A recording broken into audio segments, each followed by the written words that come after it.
Hi dear doctors, welcome to Kids Covery. This is going to be an extremely important class. If somebody asks me what are the likely revision videos which I should see in the very last minute, this is going to be one of those videos. Welcome to Pediatrics, welcome to Kids Covery. I am your faculty at Pediatrics, Dr. Parv Luthra.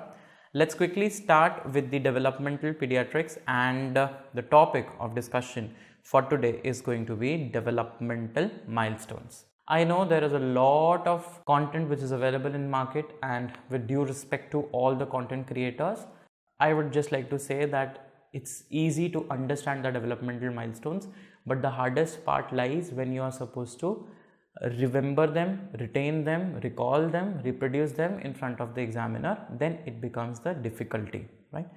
So in this video, what I am going to do for you, I am going to make these developmental milestones a very easy thing so that you can retain it better. That's going to be my only goal. Okay, so what are the developmental milestones?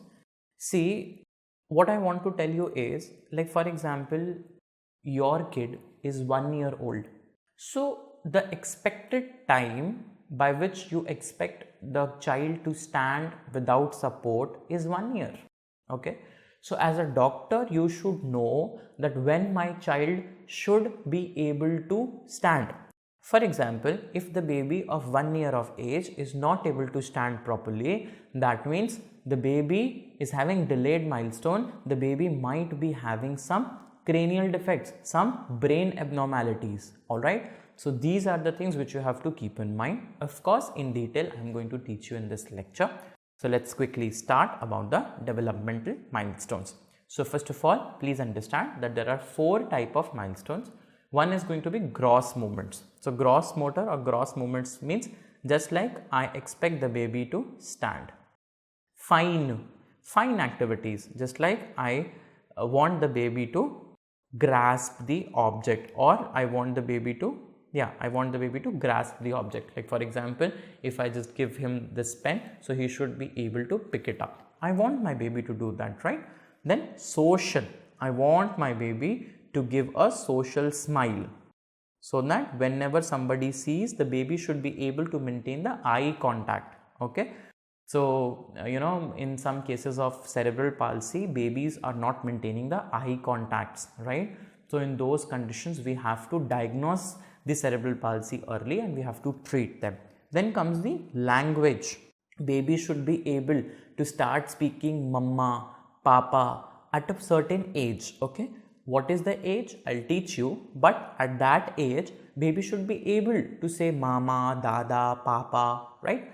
Then approximately at 4-5 years of age, baby should be able to make the stories. At 3 years of age, baby should be able to tell the name, age, sex and everything. And on the basis of this, my dear children, now the curriculum is being designed. So do you know why a nursery class going child is asked these questions? What is your name? Have you seen this?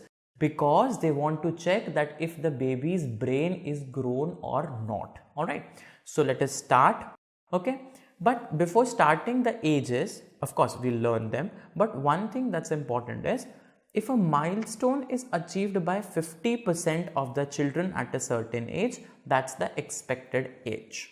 Okay, so why I am telling you that at 1 year of age the baby should be standing tall, the baby should be standing without a support, because this is the age when 50% of the babies are standing. Not always. I am not telling that, oh my god, your baby is 1 year of age and he is still not standing.